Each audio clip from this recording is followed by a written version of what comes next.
I would say that if you look at the grand spectrum of species on this planet, if you treat humans as a species, we are one.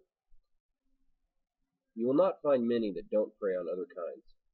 People say that generally, behaviorally, anatomically, modern humans have been around 75,000 years.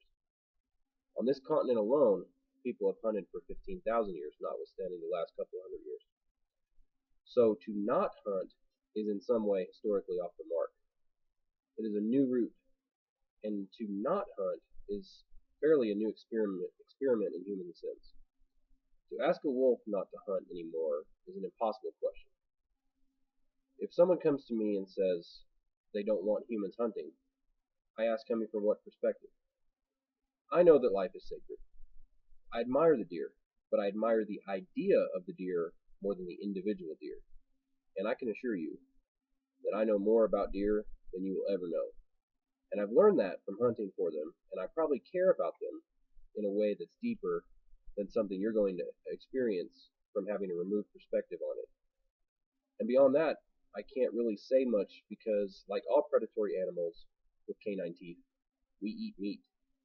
And if you're going to eat it, and if you're going to agree that some people can and do eat it, you can't fairly point to a hunter and say that he's vicious because he chooses to go out and get his own meat and harvest it himself.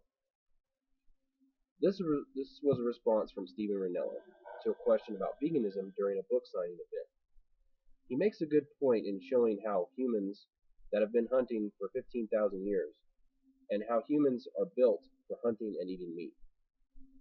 Dr. Eric Krupp is quoted as saying, quoted in the Rapid City newspaper as saying, "Our bodies are designed to eat meat."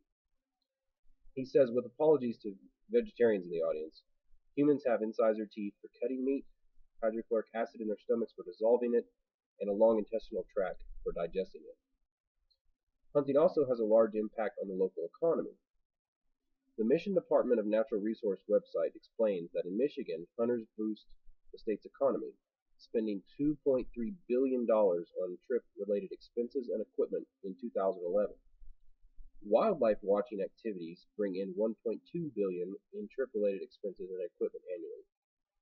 Michigan's hunters' participation ranks third in the nation.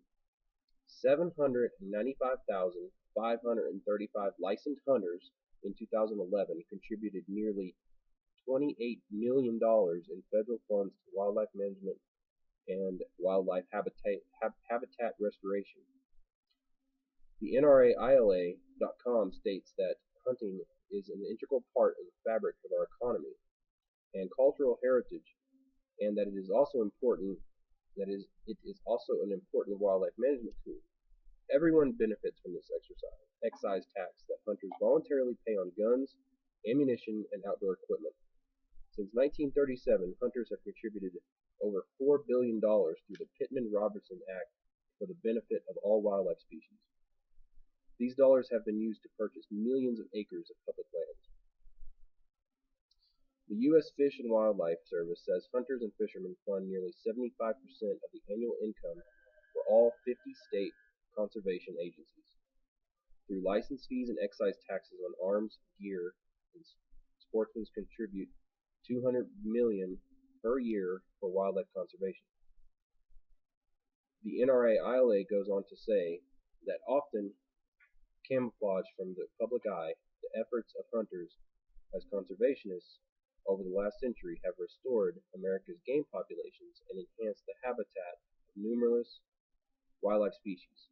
No other group has come close to sportsmen's contributions, the volunteer hours, and funding necessary to make such an impact on wildlife conservation.